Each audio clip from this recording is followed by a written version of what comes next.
ku soo dhawow channelka Tolerial. Haddii aad ku cusub tahay channelka, subscribe dheh. Sidoo kale gambaleelka subxana taabo si muuqaal kasto oo aan soo dhigno uu ku soo gaaro. Waad mahadsantahay. Assalaamu calaykum waraxmatullaahi wabarakaatuh. Kulanti wacan soo dhamaantiin meel kasto mawduucan ka daawansaan. Maanta waxaan kula wadaagi doonaa 5 qodob oo cilmi nafsi ah oo kaa saacidaya in danahaaga ama shaqooyinkaaga si fiican u gudatid isla markaana noqotid qof guuleysta. Qodobka koowaad, markasta niyadaada ka raadici waxa inta aadan qaban. Waa mid aad wanaagsan inaad marka hore waxa adiga aan qaban aad niyada ka raadicisid. Laakiin waxa ay niyada kugu jirin waxa laga yaabaa inaad ilowdid isla markaana aadan qabanba. Laakiin haddii aad niyada ku gasho waxa laga yaabaa inaad wax qabatid.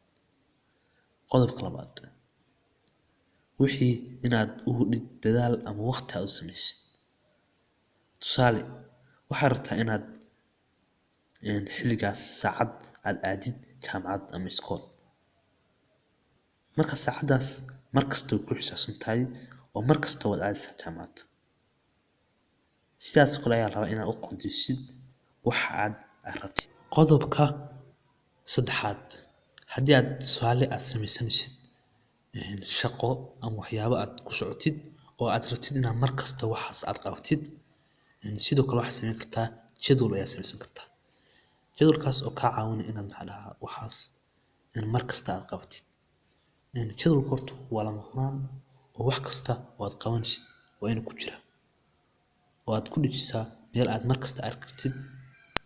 Qodobka afraad, in waxa aad qabanaysid ay daily ku ahaadaan ama markasta waa inaad waxa aad samaysid.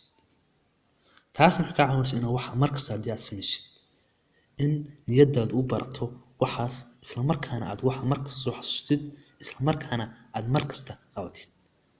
Laakiin haddii aad waxa mar walba samayn waxa laga yaabaa in caqabad kugu keento.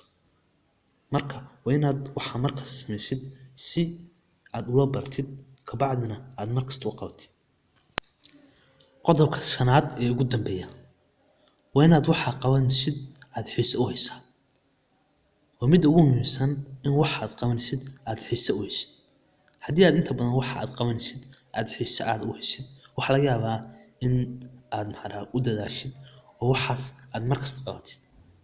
Marka waxa laga rabaa in waxa aad xiiso u haysid aad qabatid, laakiin waxa aan xiiso u hayn ama aan u baahnayn aad iska daysid.